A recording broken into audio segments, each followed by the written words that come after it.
All right, let's take a closer look at what Israeli forces are deploying in response to the intensifying fighting along the northern border. It's a massive blimp. It's equipped with high-tech radar systems capable of detecting cruise missiles or drones flying over or near the border. It can also detect the movement of military vehicles on the ground up to 155 miles away.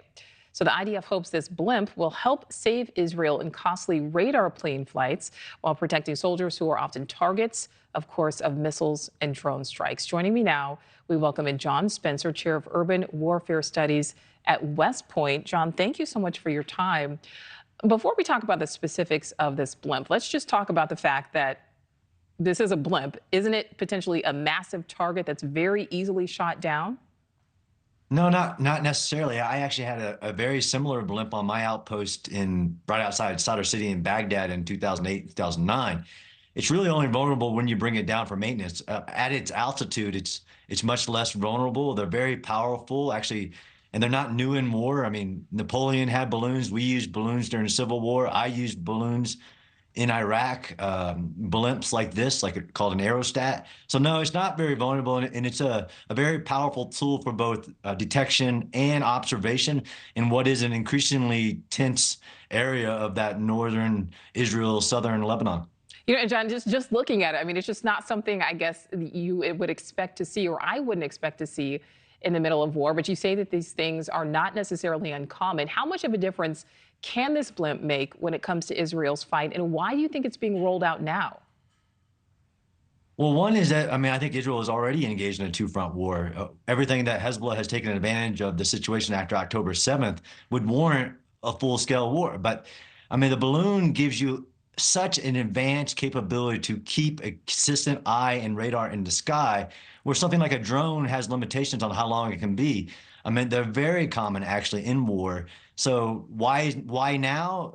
Because unfortunately the tension is increasing, and the need to observe everything that's happening along this area where there's not supposed to be Hezbollah forces at all is increasing. So that ability, but it's also a sign of trying to keep the tension low, as in this allows you to see very, very clearly what's going on rather than leading to misinterpretations.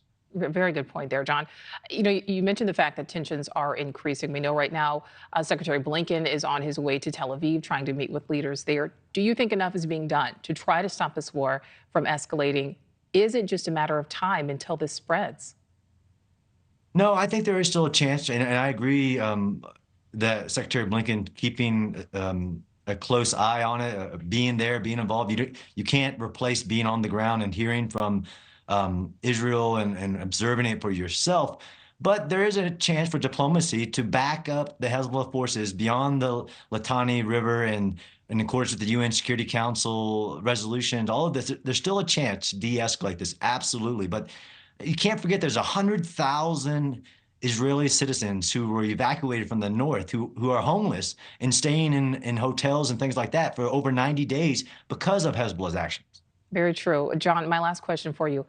How do you think this all ends? So I'm hopeful that that Hezbollah will make a decision on its own self-interest to stop this escalation, to back up, that Hamas is destroyed as a vile terrorist organization that it is. All right, John Spencer, we certainly appreciate your time and your expertise. Thank you. Thank you for watching. Go to newsnationnow.com to find News Nation on your television provider. And don't forget to click the red subscribe button below to get more of News Nation's fact-driven, unbiased coverage.